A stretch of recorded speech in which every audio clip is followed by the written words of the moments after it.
Hello everybody and welcome to the Quintessential Quintuplets episode 12 season finale anime review. There are parts of this episode that just made me smile, and what else happened? I'm gonna read the manga because I just want to know who the bride is at this point. It's got me. I know they haven't found out yet in the manga, but it's made me like a fan. Maybe not solely this episode, but the little flash forward bit maybe just be like, I want to know who is it, and why were the other four not invited? Because they weren't at the wedding.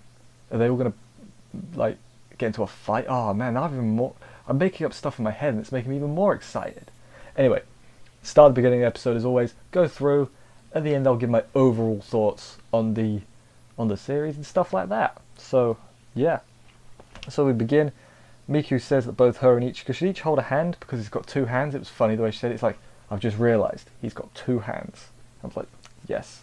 And then Ichika's like, hey, we need to find Itsuki. And he was sick the whole time. That's a thing. Like, I was confused last episode because he had like the blushy cheeks or whatever. But no, he was actually sick. Because that's not good. But then they all meet up, minus Itsuki. And then he thinks she's lost, but he's like, I got it, I know how to find her. And so him and Ichika then go on a ski lift to try and find her, but then he's like, haha, it's not Ichika, it was Itsuki the whole time, she was wearing a wig or something. He figured it out because she called him the wrong name. She called him Uesugi, and Ichika calls him Futuro. And he figured it out though, But then they talk a bit, and Ichika's like, to herself, she's like, don't worry Itsuki, he's nothing like Dad. And I'm like, what does that mean? That's a thing. And then he passes out on her shoulder, like proper passes out. They take him to the shack where he gets medical attention.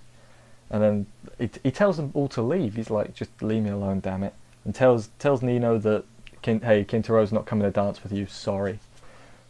And then Ichika and Miku, like, they make up despite not fighting, because they're like, I'm sorry, and I'm like, you guys were never fighting? Like, why are you apologising? But then Miku actually admits she likes him, and I popped out of my seat for this. I was like, yes, come on Miku, I'm rooting for you, I'm rooting for Miku. Which obviously means it's not going to happen. I've got a 1 in 5 chance of guessing it right. I don't think it's Miku. Like, in terms of who I think it is, I got no idea. Because like, Itsuki makes sense because she's like the main one. Oh no, not really though. I don't know. Like I said, I want to know. It's killing me. I'm gonna read the manga because I just at this point I can't not. It's got me. It's got me by the grip, and it's like you're gonna invest it now. And I don't think we're getting a season. Well, there wasn't a season 2 announced, but I wouldn't be mad if they gave us a season 2. I'd be all right. But anyway, I'm still halfway through. I should probably get through the episode.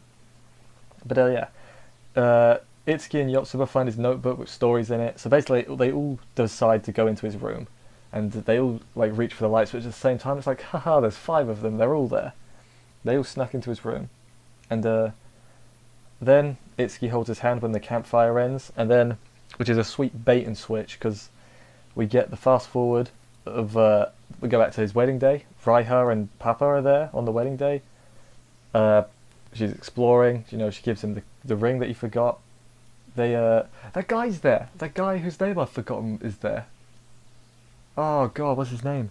The guy who wanted to dance with Ichika but didn't. He danced with some random girl, and then he married that random girl and was having a kid with her. I was like, oh, that's nice. That's completely unnecessary, but it's nice. Like nice little tying it all together. That's good. It's good. But then he's wearing Raiha's lucky charm on the wedding day. I'm like, is that a clue? Is that a clue? It's not, because he gets the thing back from Nino, like after the trip. So, oh man, I just don't know. But then they all held his hand on at the same time at the end of the campfire, so we don't know which one it is. Just to say, screw you. It's not that easy. It's killing me. Can you tell it's killing me? Let me go back to the camp, and he wakes up and tells them to be quiet and let him sleep. And then we end with a little bit back at school. He's like, you guys are going to study now, because he's like got them all on board now. Well, all of them except Nino, but Nino doesn't want to be lonely, so she's going to hang out too, I guess, I think is what we got. And yeah, that was where it ended. Man, I don't know where I'd put this on my favourite harem shows, because I've seen a fair few, but it's up there. It's up there because it's just nice. It's not quite like High School DxD, like, although they're completely different shows, really. I can't really compare them. But yeah, I've had a great time. This whole series. I've not had to think too hard, but at the same time, there's a goddamn mystery element, and the mystery element is killing me. That's where we're at. Like, man, like, it's a show that you don't need to think hard, but you could absolutely like analyze it and try and figure out who it is, who the bride is through like context clues.